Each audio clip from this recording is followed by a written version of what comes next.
WNBA loses $50 million annually and has never made a profit. Fans slam players over, "Pay us what you owe us," statement. By Vishwesha Kumar, July 22, 2025. The 2025 WNBA All-Star Game was meant to be a celebration of the league's progress, a glamorous display of basketball talent, unity, and cultural relevance. Instead, it sparked a firestorm of online controversy that has grown louder than the game itself. The uproar began when several WNBA stars, including standout rookie Caitlin Clark, arrived at the event wearing warm-up shirts emblazoned with the message, "Pay us what you owe us." The powerful slogan was intended to draw attention to the stark gender pay gap between men's and women's professional basketball. But while the statement aimed to rally support for equity, many fans saw it differently. One scathing comment that quickly went viral summed up the backlash in brutal terms. "The WNBA loses $50 million every year and has never generated a profit. You deserve $0. This sentiment echoed across social media, with thousands of users weighing in, not just on player compensation, but on the financial viability of the WNBA itself. Critics pointed out that the league, now in its 28th season, has never turned a profit. Prior to 2023, the WNBA's annual losses hovered around $10 million, but that figure skyrocketed to $50 million in 2024, even as total revenues surpassed $200 million. Much of the WNBA's existence has been supported by the NBA, which owns about 60% of the league and has subsidized its operations since its inception in 1997.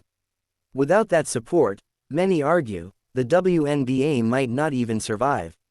So when players demand higher wages, or retroactive compensation, critics claim the movement feels disconnected from economic reality. Welfare National Basketball Association mocked one user, highlighting the league's dependence on NBA funding. Another harshly added, "Paying them nothing is still too much. They should be paying to play." Yet, not all responses were dripping with disdain. A few fans took a more balanced approach. One user noted, "They don't deserve $0. DoorDash lost money for years but still paid employees. Investment and belief in future growth matter."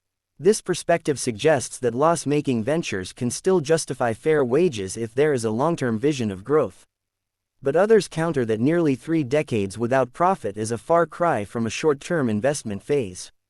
Internal disagreements also surfaced. Kelsey Plum, a key member of Team Clark, suggested in a post-game interview that not all players wanted to wear the protest shirts, implying a divide within the team. Her comment opened another wave of controversy, especially since Clark is widely seen as the WNBA's biggest marketing asset. Her impact is undeniable. She's driven unprecedented spikes in ticket sales, TV ratings, and merchandise revenue in just her first season. Adding fuel to the debate, the WNBA is poised to enter a landmark $2.2 billion media rights deal starting in 2026, injecting roughly $200 million per year into league coffers. But even that may not guarantee profitability unless systemic changes are implemented. So the questions linger. Should players earn more despite the league's red ink? Can the WNBA ever be financially independent? Or does the disconnect between economics and expectations make the players' demands unrealistic? If one thing is certain, it's that the discussion surrounding the WNBA has extended far beyond the court. Fans are no longer just keeping score, they're scrutinizing the bottom line. Related. Kelsey Plum suggests not all of Team Clark supported "Pay us what you owe us" message at 2025 WNBA All-Star Game, originally reported by Fadeaway World on July 21, 2025. Would you like YouTube SEO hashtags or a thumbnail title for this article?